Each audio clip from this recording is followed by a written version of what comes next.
أعوذ بالله من الشيطان الرجيم بسم الله الرحمن الرحيم الحمد لله وكفى والصلاة والسلام على النبي المصطفى وعلى آله وأصحابه ومن والاه ورضي الله عن شيخنا التجاني وعن جميع خلفائه وأهل طريقته ورضا الله عن جميع المؤمنين bokki jullit yi gannaaw ba ñu sant yàlla julli ci Seydina Muhammad seen bokku taalube seen soppe Cheikh Ahmed Tidiane Ndao moo dellu si ànd ak yéen fas yéene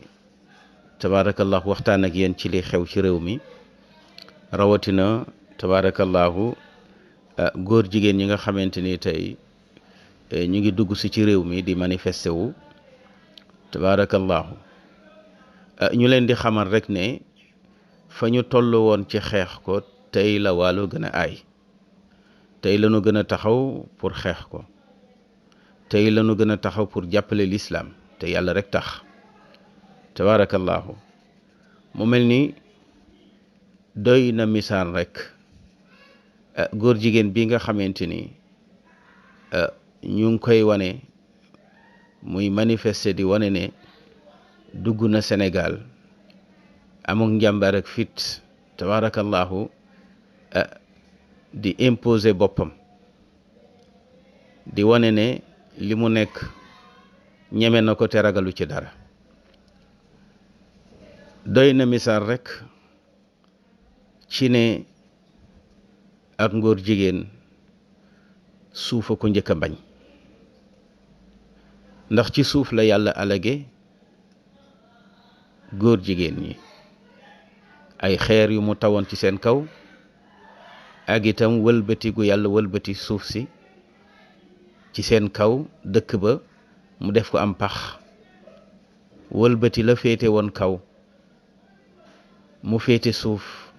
la féete woon suuf féete kaw dëkk ba doonu bàmmeel ci seen kaw borom bi subhaanahu wa taala wax ci suuratu Huud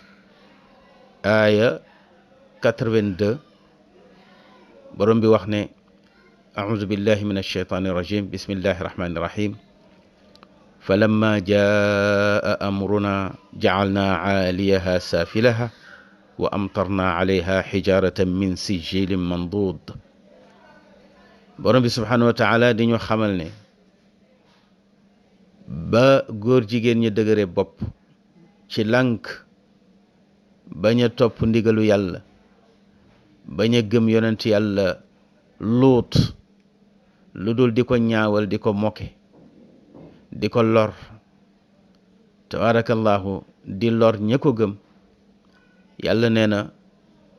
ba sama diggu mbugal ñëwee ci ñoom dama wëlbati suuf ci seen kaw dëkk ba faf doonu bàmmeel mbokk yi mu mel ni waa ji lii ko dal fii ci Sénégal signe la buy wan réew mi ne na ngeen def très attention ci góor jigéen yi fiy ñëw ndax itam nag su fekkee étage ba mu dëkkoon moo jékki-jékki rek mabb daanu moom ci boppam muy wane ne mu nga woon ca étage ba di firndeel ak nekkam ca étage ba taax moomu mu dëkkoon taax ma jéppi na jëmm jooju tabarakallahu ci ndigalu yàlla taax moomu daal di màbb ba am ku ca ñàkk bakkanam kon loolu la muy wan Sénégal mooy moytu leen réew mi màbb ci seen kaw gannaaw bi ko mag ñi defaree ba noppi moytu leen réew mi màbb ci seen kaw gannaaw bi fi mag ñi ñaanee ba noppi ndax kenn du yàq sa ndono kon nag ñu ngi ñaax suñu bopp di ñaax boroom xam-xam yépp tabarakallahu foo mën a bokk te dib jullit moo xam ab ibaadu nga moo xam murit nga moo xam tijaan nga moo xam xaadir nga wala laayeen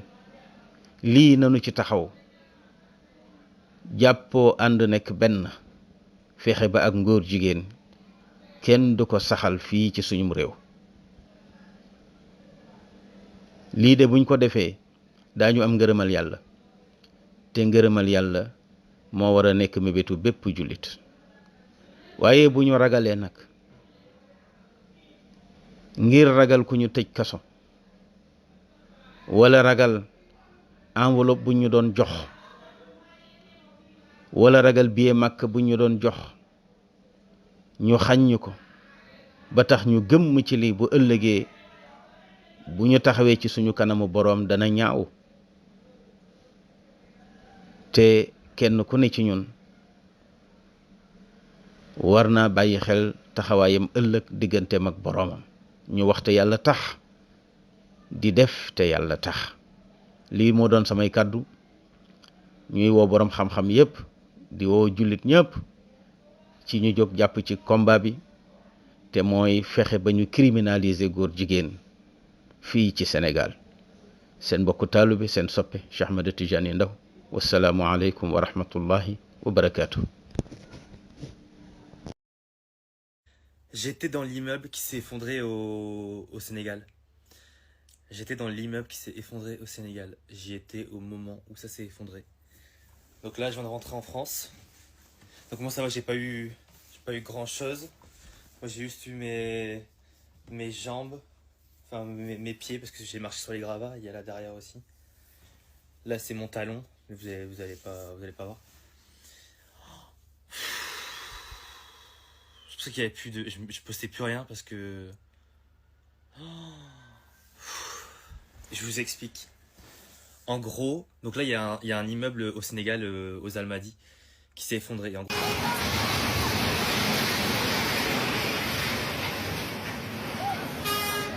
Immeuble bi daanu na de Allahu akbar fi la xewee tey moom dañu xëy rek gaan immeuble bi jékki-jékki rek na mbap daanu nii comme ça li metti na trop trop trop trop